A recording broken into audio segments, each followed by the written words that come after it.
Hey everyone, let's take a look at my Seiko SSK 023. Now this watch has had plenty of coverage, so I don't have to go too deep into it. You know, a lot of the watches that I make a video of, I try to make if I don't see a lot of others, but you've seen this one around, maybe. But I'll go into just my thoughts on this watch. So this is a GMT watch from Seiko, using the same movement as these other SSK watches. Really dig my yellow one. Orange sunburst and yellow sunburst are underrated. They are definitely a lot of fun. But, you know, a couple years ago, Seiko redid their Seiko 5 line. And then shortly after, maybe a year after, let's say 2020, 2021, they came out with a Field style watch within that Seiko 5 line. And I've been looking for the right one to get for a while now.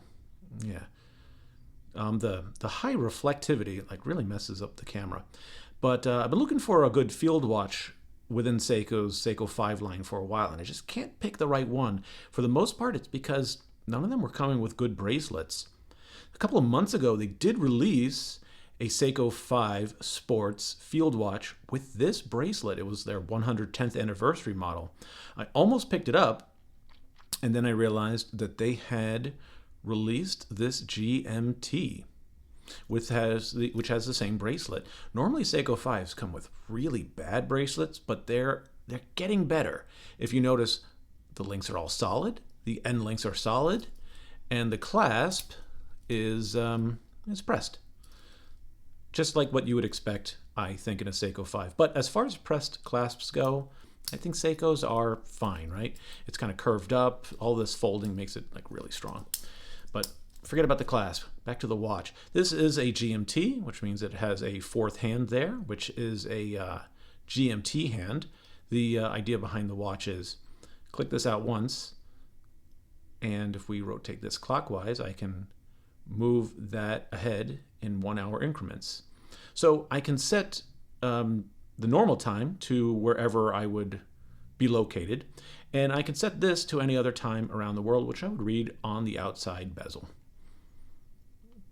This style of GMT is called a collar, typically, because you're not traveling, you're moving that around to the place that you're calling a lot and you want to know what time it is there. You don't have to do that. You can just set this to the actual GMT time, which is the time in Western Europe, London. But what I really like about this watch, this dial, it has a really subtle grain texture on it. The indices are a nice relief, and the both the numerals and the square and triangle behind it, I think it's a very handsome watch.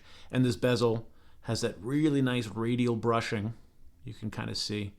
The crystal is not sapphire because it is a Seiko 5, and Seiko doesn't do that, but it does have a nice subtle dome to it. I just think it's really beautiful for what it is. Let's get it on my wrist. And did I size this? Yeah, I sized it. I have a 7.5 inch wrist, and that's a very comfortable bracelet. These links are not too long, fully brushed.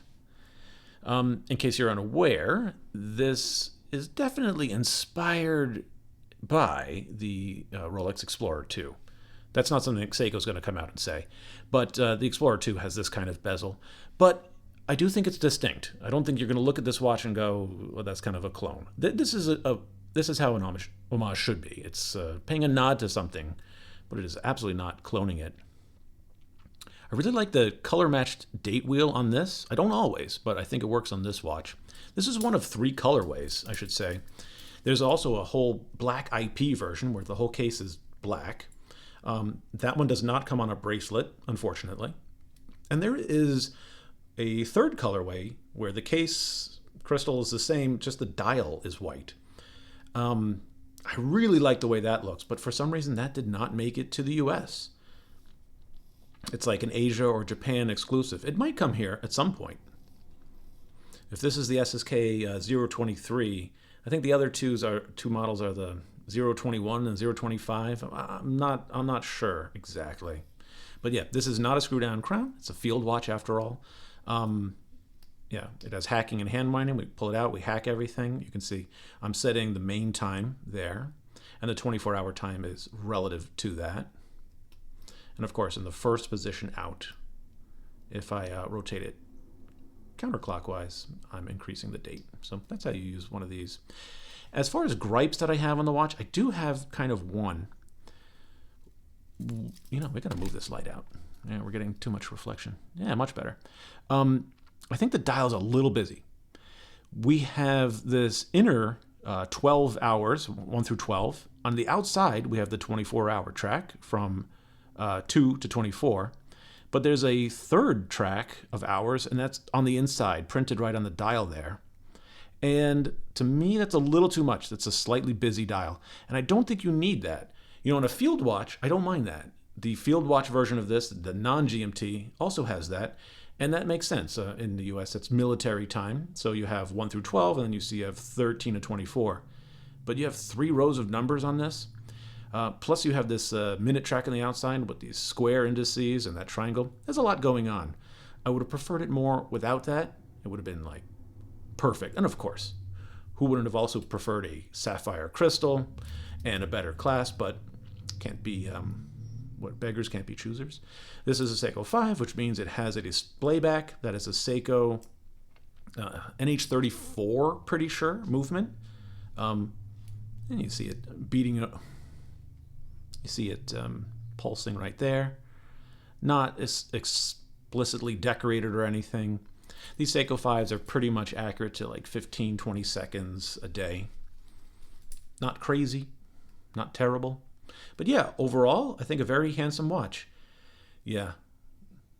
Ignore that ring light there, but I think we get a good look at the dial. Otherwise, I know this is driving you crazy and I apologize, but it's just how it is. I want you to get a good look up close of what this looks like. Dimensions. Didn't do that. Let's end with dimensions and then some Lume shot.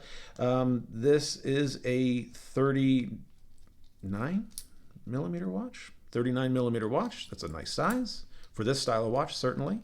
The original Explorer 2 was 39 millimeter. The new one is 41, so this is more like that original size. It is, let's call that 13.8 millimeter thick. Given that it is a GMT movement, that's not at all unheard of. It's kind of normal. And here we're getting 47 millimeter lug to lug. That's a, I think, perfect size for someone with this. This is a 7.5 inch wrist. I think it looks pretty nice. I think it's a perfect size for me. Dive watches I wear much bigger, or I can wear much bigger. But on a watch that doesn't have a movable bezel, that's that. Let's turn off the lights, and I have my little UV pen here. We'll get some kind of look at the, yeah, just reduce the exposure on that watch. Seiko Lume is notably pretty good. I don't know how this compares to dive watches, but, well, okay. Yeah, that's all I'll say. That's okay. It's not the brightest watch. You see, I'm charging it up now when I turn off the pen. And what you're seeing on the camera is pretty accurate to what I'm seeing with my eyes. You have a little bit of Lume there on the tip of the second hand, which is nice. All 4 hands glow. The square and triangle indices, they have Lume, but so does, let's see, no, it's the square and triangle indices have Lume. Yeah, but the numerals do not. And regardless, that does fade pretty quickly. But overall, I think a very attractive watch, a really attractive option. If you're looking for a GMT watch and you're not looking for a dive style one, yeah, this is awesome. I think this is they've knocked it out of the park in this one. Really cool. All right, thank you very much.